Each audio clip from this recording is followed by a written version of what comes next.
The candles were already burning when she heard the door. Vera stood at the center of the ballroom with a box of spent matches in her hand, and the room lit around her. 43 candles across 6 candelabras, throwing warm, unsteady light against walls that had not seen a fire in 2 years. The parquet floor reflected the flames in a way that made the room seem twice as tall. She had carried the candelabras in from the side passage herself, 3 trips, each one careful, because the iron was old and the joints had gone slightly loose at the sockets.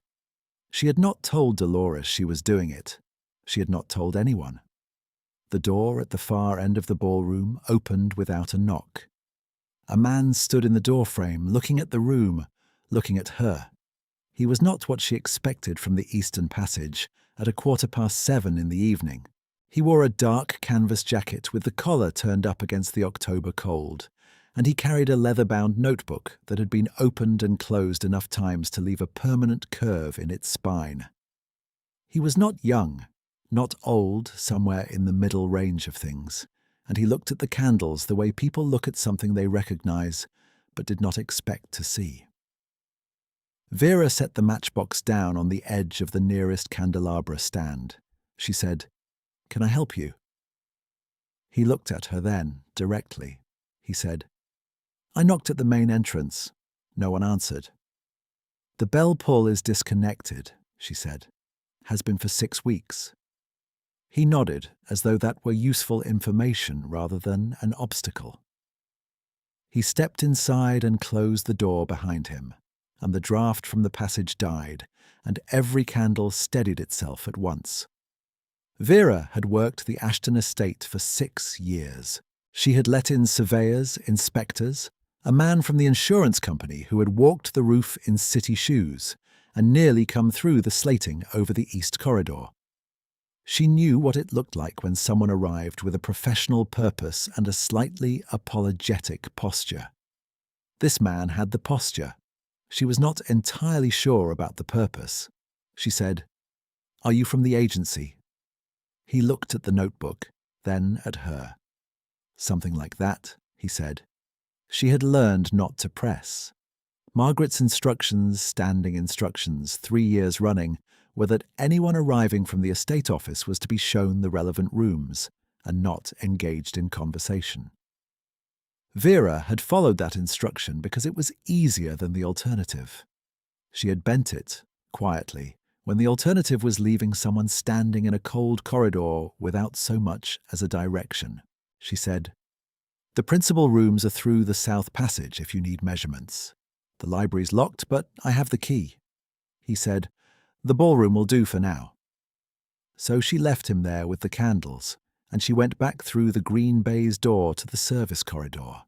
And she told herself that he was only doing what every person who had come to this house in the last 3 months had done, which was look at it as a number rather than a place. And she told herself that was fine, because that was the world they were living in, and she had known for the better part of a year that this was coming.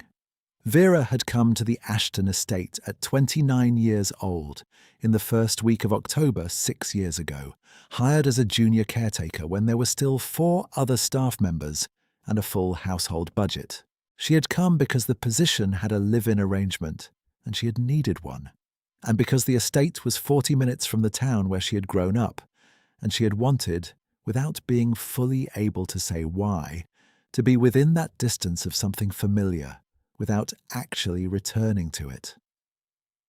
The house was called Ashton Hall, which was the kind of name that announced its own history without apology. It sat on 11 acres of managed ground with another 40 of woodlands behind it, the whole of it held in a family trust, administered by Margaret Ashton, who was the late Gerald Ashton's second wife, and who had run the estate since Gerald's death 11 years ago with the efficiency of someone who regarded sentiment as an overhead cost. Margaret did not live at the Hall.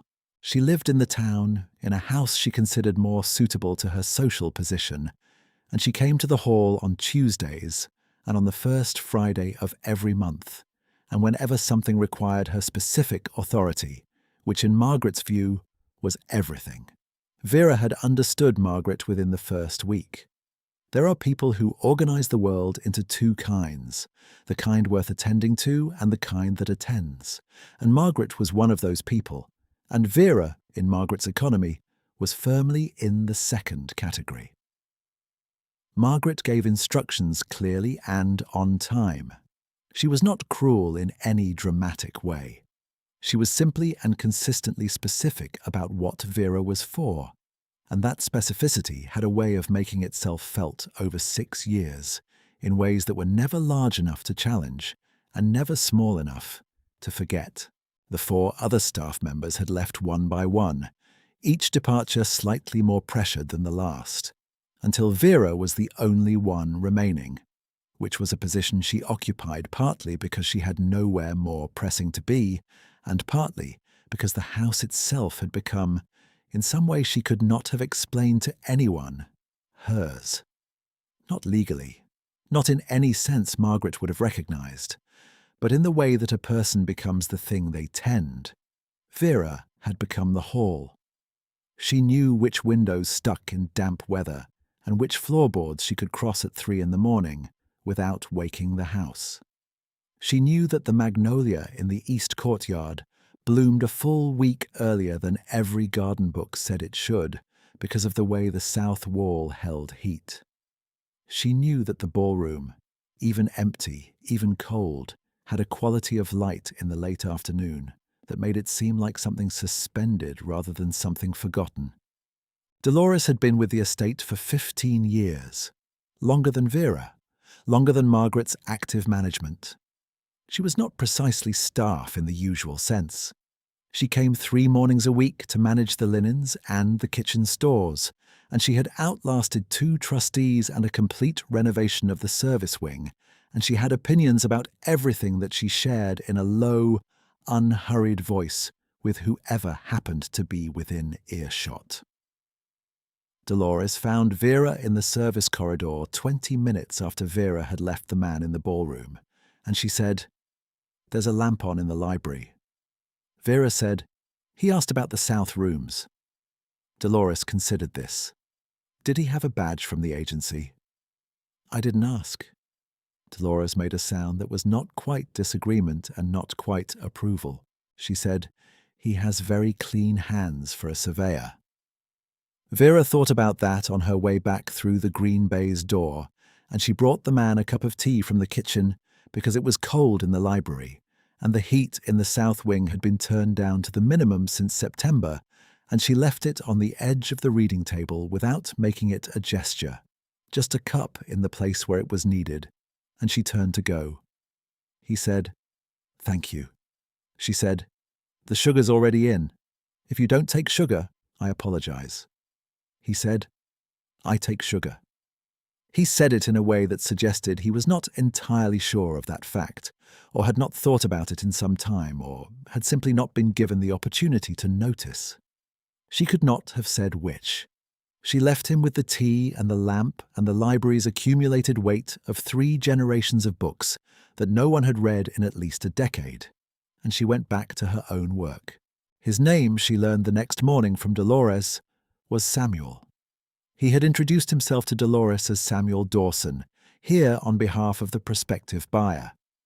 Dolores had told him about the well in the east courtyard that had been filled in during the 1960s and which still caused subsidence in the paving every few years, which was not information any prospective buyer needed urgently, but which Dolores had clearly felt was worth establishing.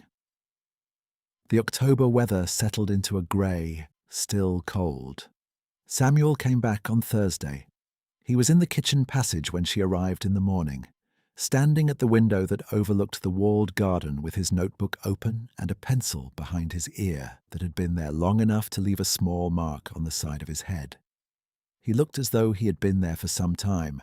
Vera set her bag down and put the kettle on, because the kettle was the first order of morning regardless of what else was happening.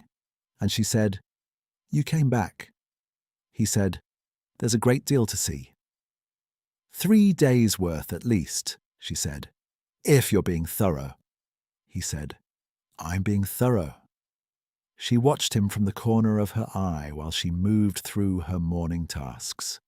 There was something about the way he looked at the rooms, at the details of them, the way the plasterwork met the cornicing in the morning room, the way the light came through the north staircase's window at an angle that was specific to that hour of that season. He looked at things the way someone looks at something they have some history with, or want to. Not with the calculating attention of someone pricing a space, but with something quieter. She didn't ask about it. Margaret arrived on Friday, as she always did on the first Friday, and she was in the hall at 9 in the morning with her coat still on and a list of complaints about the state of the gravel on the approach drive, which Vera noted and did not respond to except by writing the note that would go to the grounds contractor, which was the correct sequence of events and which Margaret knew perfectly well. Margaret said, "Has anyone from the agency been through?" Vera said, "A surveyor, this week." Margaret said, which covered a considerable amount of territory. She said, "When the transfer is complete, I'll need the keys for the south wing. All sets." She said it to a point in the middle distance rather than to Vera specifically, which was her way. "I expect the new owner will want his own arrangements made." Vera said, "Of course." Margaret looked at her then, briefly, with the expression she reserved for noticing that Vera had responded when she had not strictly been spoken to. She said, "I imagine you'll want to start thinking about your next position." It was said in a tone that implied this was practical advice, which it was if you didn't know Margaret well enough to hear what was underneath it, which was the observation that Vera's next position would naturally be of a certain kind, in keeping with a certain kind of person, and that Margaret had already decided what that kind was. Vera said, "I'll manage." Margaret moved on into the morning room, and Vera stood in the hall for a moment with her hands at her sides. And then she moved on too, because there was nothing else to do with that moment, but set it down somewhere and continue. Samuel was in the east garden when she came out with the note for the grounds contractor, and she would have walked past without stopping, but he said her name. Not Mrs. Ashton, not Miss, just Vera, the way Dolores said it, as though he had known it for some time. She stopped. He said, "The magnolia. It's early to bloom this far north." She said, "The south wall holds the heat. It confuses the tree." He looked at the tree for a moment. He said, "How long have you been here?" 6 years, she said. He wrote something in his notebook, and she could not have said why that felt significant. But it did. The second proximity scene happened in the library 3 days later, in the evening. She had gone to close the south shutters, which she did every evening in October to save the heating, and she found him in the chair by the window with the lamp lit and a book open across his knee. He looked up when she came in and then back at the book, and she closed the first shutter and moved to the second, and he said, without looking up, "She built this room herself, did you know that? The first Mrs. Ashton, not the architect, her." Vera said, "I read that in the household journal." He said, "Where's the household journal?" "Third shelf from the top on the east wall, behind the atlas." He looked at that shelf for a moment, and she finished the shutters, and she turned to leave, and he said, "Do you like this room?" She considered it. She said, "I like that she built it herself." He said, "Yes," in the way that means something has been confirmed rather than agreed with. She left him with the lamp and the book, and she walked back through the south passage, and she was not thinking about anything except that the hall was cold and she needed to check the boiler before 9, but something she couldn't name precisely had shifted in the house, the way pressure shifts before weather. Margaret came on Tuesday that week rather than Thursday, which was unusual, and she came with a woman from the town whom Vera had seen twice before at estate functions, a woman named Claire who wore a good coat and spoke to Margaret in the low, confidential tone of someone who considers herself useful. They went through the morning room and the dining room and the library, and they talked about furnishings in a way that made it clear they were talking about furnishings that were not currently theirs and were being considered as though they might be. Vera kept to the kitchen and the service corridor. She heard Margaret in the dining room say, "The caretaker function ends at transfer, naturally. There's no provision." And Claire said something Vera couldn't hear, and Margaret said, "No, none of the staff. The estate's obligations end at the transfer date." Clifton was very clear. Vera heard that through the closed dining room door, standing in the corridor with a stack of linen she had brought from the laundry room, and she stood there for a moment without moving. She had known this was coming. She had told herself she had known it and made her peace with it. She found, standing still in the service corridor with the clean linen in her hands, and her reflection fragmentary in the dark window at the end of the hall, that she had not made as much peace with it as she had believed. 6 years was not nothing. The way she had learned every room, every creak, every trick of light. The way she had left cups of tea on tables where they were needed without being asked. The household journal she had kept up in the green leather notebook that sat in the steward's room because no one else had. The magnolia tree she had never pruned wrong. None of it counted, according to Margaret, in the column where things that counted were kept. She put the linen away. She went through the kitchen, out the side door, into the courtyard, and she stood in the cold for several minutes with her hands flat on the old stone wall, until the cold from the wall came through her palms, and she felt herself level out. Samuel found her there. He did not ask what was wrong. He did not fill the space with practical observations. He stood at the edge of the courtyard with his notebook under his arm and looked at the well cover, the old stone ring of it that sat over the filled shaft, the iron fitting at the centre gone to rust. He said, "Dolores told me about the subsidence." Vera said, "Every 3 years or so, the paving shifts around it." He said, "I'd like to see the ballroom again, if you have time." She did not have time in any practical sense, but she went with him through the south passage and into the ballroom, and the afternoon light was coming through the tall windows, at exactly the angle it came at in October, the low amber light that arrived without apology, and turned the parquet the colour of old honey, and Samuel stood in the middle of it and looked at the ceiling rows and the plasterwork frieze and the door casings with their original handles, and he was quiet for long enough that the silence had its own texture. He said, "What was it like before?" She said, "Before Margaret?" He said, "Before the trust." She thought about that. She said, "There were dances. I've seen the photographs in the household journal. Christmas and the summer." She paused. It was a room that knew what it was for. He looked at her. She said, "That sounds foolish." He said, "No." He said it without qualification or amendment, and she felt the plainness of it settle somewhere. She did not know, standing in the amber light of the ballroom with Samuel beside her and the household journal's weight in her memory, that he had been here before in any sense.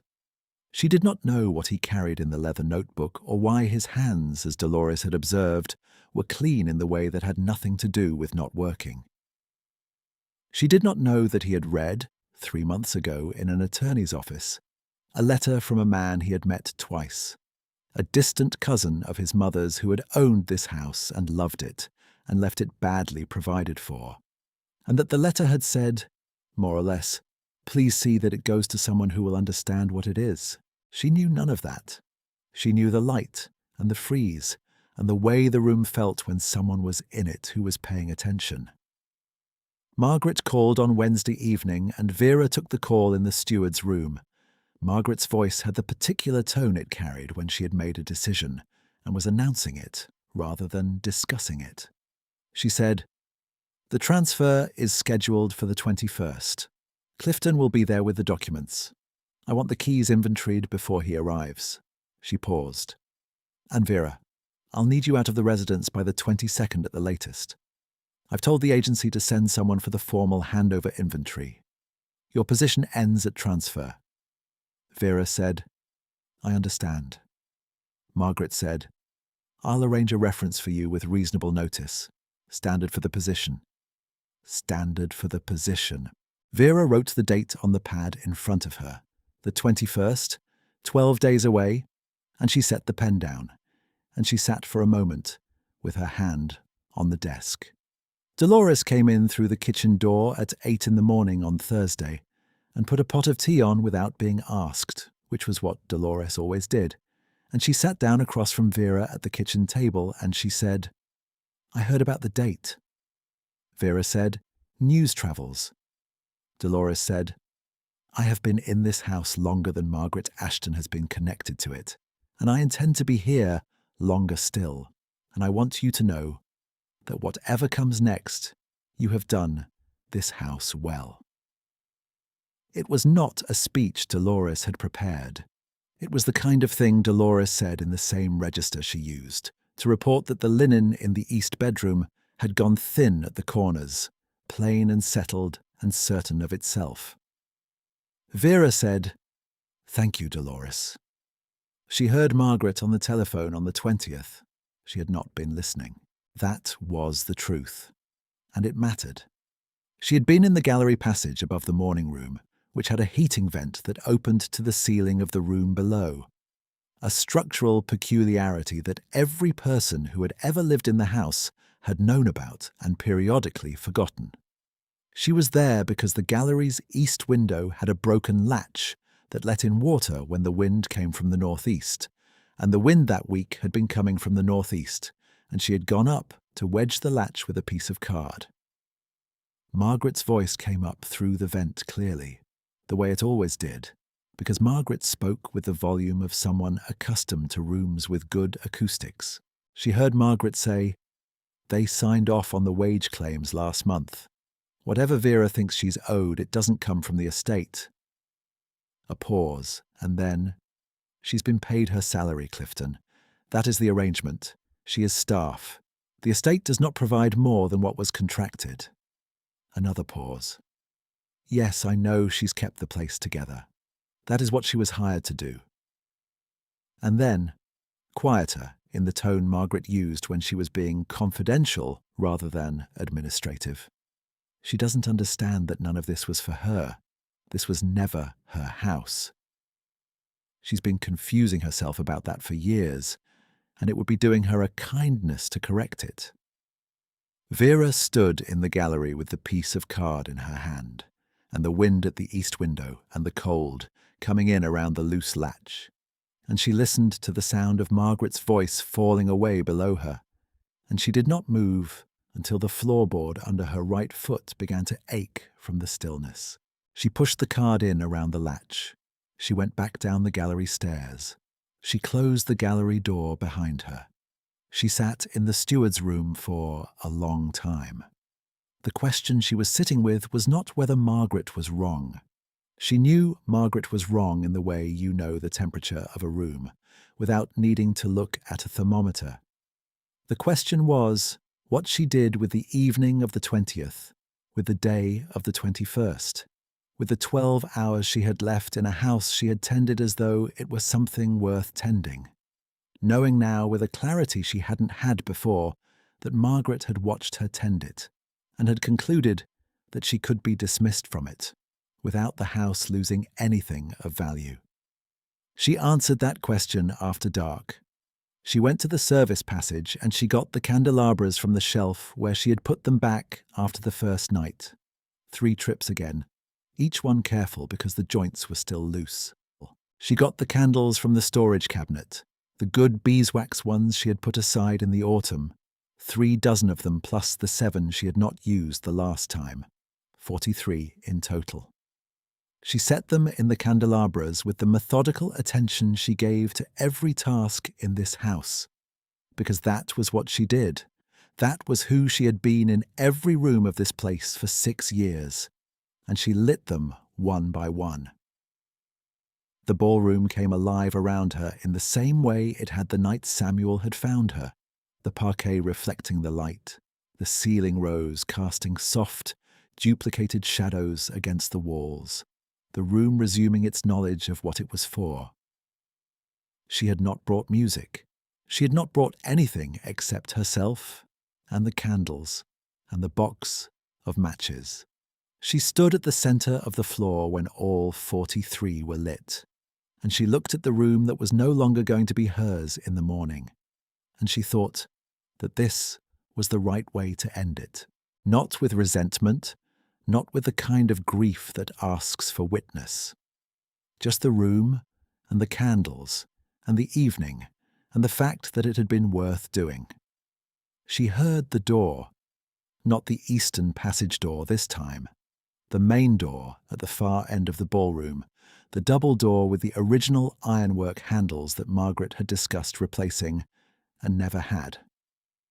Clifton Ward came through it first, a thin man in a good suit with a document case under his arm, and the expression of someone who has prepared for a situation that has already partially outpaced his preparation. Behind him came Margaret, who stopped 2 steps inside the doorway when she saw the candles. Behind Margaret, Samuel. He was not wearing the canvas jacket. He was wearing a dark coat, an overcoat, fitted and clearly well made, and his notebook was not in his hand. He looked at the room, and then at Vera, and his expression was the same one he had worn the first night he had walked into this room, the one that said he recognized something he had not expected to see. Margaret said, "What is all this?" Vera said, "I lit the candles." Margaret said, "I can see that. This is entirely inappropriate for the occasion." She looked at Samuel with the expression she used on contractors who had failed to read the brief. She said, "I apologize. The staff have been given notice, but apparently the transition is still somewhat unclear in terms of—" Clifton said, "Mrs. Ashton." Margaret stopped. He said it with the gravity of a man who has been practicing law for a long time and knows the particular weight a person's name can carry when the moment requires it. He said, "If I may." He opened the document case. He removed a folded paper and a second, thinner envelope. He said, "The formal transfer of the Ashton Hall estate and all associated properties is effective as of today, the 21st of October, to the new principal owner, Mr. Samuel Dawson, who has been in residence on the property for the preceding 3 weeks at his own direction, as is his right as the estate's heir." The room was very quiet. Vera looked at Samuel. He looked back at her, and he did not say anything, but his hands were at his sides, very still, the way they had been in the library and in the ballroom and in the east courtyard by the old well, the same posture he had carried through every room of this house while she had been in it, and she understood now what the posture meant. It was the posture of someone who has been paying attention and who would like, very much, to be seen paying attention, and who has been waiting for the correct moment to stop being careful about it. Margaret said, "I beg your pardon." Clifton said, "Mr. Dawson inherited the estate 3 months ago upon the passing of Gerald Ashton's cousin, Mr. Robert Crane. The trust was dissolved at that time. You have been managing the estate in an advisory capacity during the transfer period." He produced the thinner envelope. "This outlines the final accounting, including the outstanding staff wages and associated claims." Margaret said, "Clifton, I was assured that the staff agreements—" Clifton said, "The staff wages are covered in full from the estate account. I've been quite clear about that." Margaret looked at the envelope. She looked at Samuel. She said, "You've been here for 3 weeks and you didn't—" She stopped. She started again. "You were introduced to me as a surveyor from the—" She stopped again. She looked at the room. She looked at the candles. She looked at Vera standing at the center of the parquet in the light of 43 candles. And the look on Margaret's face was not rage, and it was not humiliation in the theatrical sense. It was the expression of someone whose accounting system has just revealed a fundamental error, a line item that should not be there but is, a figure that does not resolve to what she had always believed it should. She said, quietly, "I see." That was all. Samuel said, "Mrs. Ashton, I'd like a moment with my caretaker, if you don't mind." The phrase was entirely plain. My caretaker. Not a claim, not a title, not a ceremony. A statement of the simple fact of who Vera was in relation to this house. Margaret looked at Vera one more time. Vera did not move. The candles burned without direction or comment. Clifton said, "If you'd like to review the documents, Mrs. Ashton, the morning room is—" "I know where the morning room is," Margaret said. She turned and went back through the double doors. Clifton followed her with the document case, and the doors closed, and the room was as still as it had been before they arrived. The candles unchanged, the light unchanged, the particular quality of the ballroom in the evening unchanged by any of it. Dolores opened the side door of the ballroom and leaned against the frame with her arms folded, and looked at the candles, and then at Vera, and then at Samuel, and she said, "I've put a pot of tea on. When you're ready." She closed the side door. Samuel crossed the room. He crossed the parquet slowly, and the candles reflected in the floor under his feet, and he stopped 4 feet from her, which was the distance at which it was possible to have a conversation without it being anything other than a conversation. And he said, "I came to see if it was what I'd been told." She said, "What were you told?" He said, "That it was a house worth keeping, that there was someone here who'd kept it as though she understood that." He looked around the room at the plasterwork, the ceiling rose, the iron candelabras she had carried in herself. "Robert, my cousin. He couldn't manage the estate himself in his last years. He was glad someone was doing it right. He wrote that down." Vera said, "I didn't know Robert Crane." Samuel said, "He knew about you. He read the household journal when Clifton sent it. The green leather one in the steward's room." He paused. "You've been keeping it current." She said, "Someone had to." He looked at her. The candlelight was warm and specific, and it fell on his face the way it fell on everything in this room. Honestly, without improvement. He said, "I came as the surveyor because I wanted to see it without anyone performing for me. I've had enough of that." He said it without self-pity, simply as information. "I wanted to see what it was when no one was watching." She said, "I was here." He said, "Yes." And then, after a moment, that was rather the point. She looked at him for a long time. The house was quiet around them, the way it was always quiet in the evenings, the particular Ashton Hall quiet that was not emptiness but depth, the sound of a place that had been inhabited with care. She said, "What happens now?" He said, "The estate is mine. The house is mine." He paused, and then he said it plainly, without ceremony. "And I'd like you to stay, Vera. Not as a function, as the person who kept this place when there was no particular reason to." She looked at the candles, all 43 of them, the ones she had lit for no audience and no occasion except the house itself. She said, "You should know that I lit these before I knew you were coming. I lit them for the house." He said, "I know." She said, "Dolores has a pot of tea on." He said, "I take sugar." She said, "I remember." She walked toward the side door, and he walked with her, and the candles burned in the room behind them, steady and unhurried, throwing their warm light against the plasterwork, and the ceiling rose, and the parquet floor where the reflections moved in small, slow patterns, the way things move in a house that has been returned to itself. In the morning room, Clifton Ward set the final documents in front of Margaret and asked her to countersign the transfer acknowledgement, and Margaret signed it without looking at the line beneath her name, which read, in the clear standard typography of a legal document, that the estate's obligations to its household staff were to be discharged in full from the estate accounts on or before 30 days from the transfer date, effective immediately.